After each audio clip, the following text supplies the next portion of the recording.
बिस्मिल्लाहिर्रहमानिर्रहीम। सर्दी का मौसम है और इस मौसम के अंदर वज़ू करना एक मुश्किल अमर होता है और बिलखुसूस पाँव का धोना। तो हमारे अहबाब मौज़ों पर मसाइल दरियाफ़्त करते रहते हैं, पूछते रहते हैं। तो आइए चंद बातें मैं आपके गोश गुज़ार करता हूँ।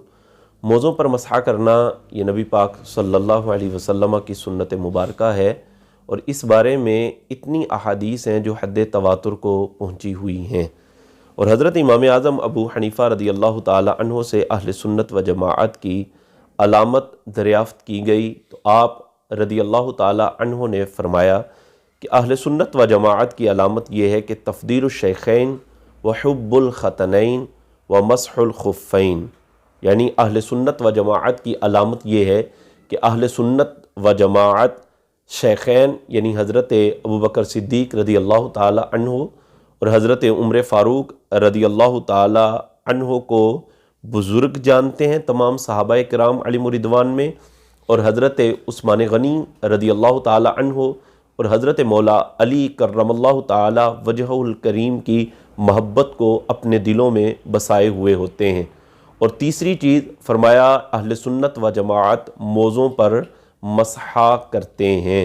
तो मौज़ों पर मसहा ये अहले सुन्नत व जमाअत की अलामत भी है और नबी करीम सल्लल्लाहु अलैहि वसल्लम की सुन्नत मुबारका भी है।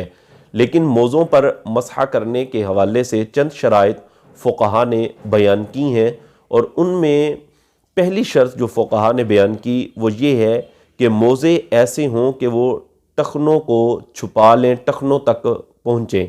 ये मोज़ों पर मसहा करने की पहली शर्त है।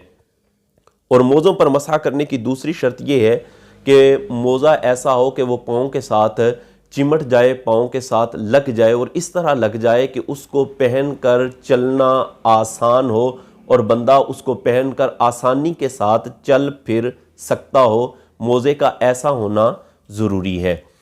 मोज़े पर मसहा करने की तीसरी शर्त ये है कि मोज़ा चमड़े का बना हुआ हो। हमारे यहाँ जो उमूमन सूती और ऊनी और जराबें टाइप जो मोज़े चलते हैं इन पर मसहा करना जायज़ नहीं है। मोज़े पर मसहा करने के लिए शर्त ये है कि मोज़ा चमड़े का हो या कम अज़ कम उसका तला वो चमड़े का हो, तब जाकर उस पर मसहा करना जायज़ है। और मोज़े पर मसहा करने की चौथी शर्त यह है कि मोज़ा वुज़ू करके पहना जाए। वुज़ू करके मोज़ा जब पहना जाएगा तो ऐसे मोज़े पर मसहा करना जायज़ है, या कम अज़ कम पाँव को धोकर फिर मोज़ा पहना जाए तो मोज़े पर मसहा करना जायज़ होगा। मोज़े पर मसहा करने की पाँचवीं शर्त ये है कि हालत जनाबत में ना पहना जाए, बल्कि बंदा जब पाक हो वुज़ू करके फिर उसको पहने। अगर हालत जनाबत में पहनेगा तो ऐसे मोज़े पर मसहा करना जायज़ नहीं होगा। मोज़े पर मसहा करने की छठी शर्त यह है कि मुद्दत के अंदर अंदर मोज़े पर मसहा करना जायज़ है। अगर मुद्दत गुज़र जाए तो फिर मसहा करना जायज़ नहीं होगा। मुकीम के लिए जो मुद्दत मसहा है वो 1 दिन और 1 रात है और मुसाफिर के लिए मुद्दत मसहा 3 दिन और 3 रातें हैं। इसका तरीक़ाकार ये होगा कि जब बंदे ने वुज़ू करके मोज़ा चढ़ा लिया है, मोज़ा पहन लिया है, अब जब उसको पहली मरतबा हदस लाहिक होगा उस वक़्त से उसके मोज़े पर मसहा की जो मुद्दत है उसका आगाज़ होगा। मसलन 10 बजे जो वुज़ू करके उसने मोज़ा पहन लिया है, अब उसको पहली मरतबा हदस बिलफ़र्ज़ आज 12 बजे लाहिक हुआ, वुज़ू टूटा है, तो कल 12 बजे तक इसके लिए जायज़ होगा कि वो मोज़े पर मसहा कर ले। जैसे ही अगले दिन के 12 बजेंगे तो इसके मोज़े का जो मसहा है वो टूट जाएगा। अब दोबारा उसको पाँव धोकर वुज़ू करके मोज़ा पहनना पड़ेगा।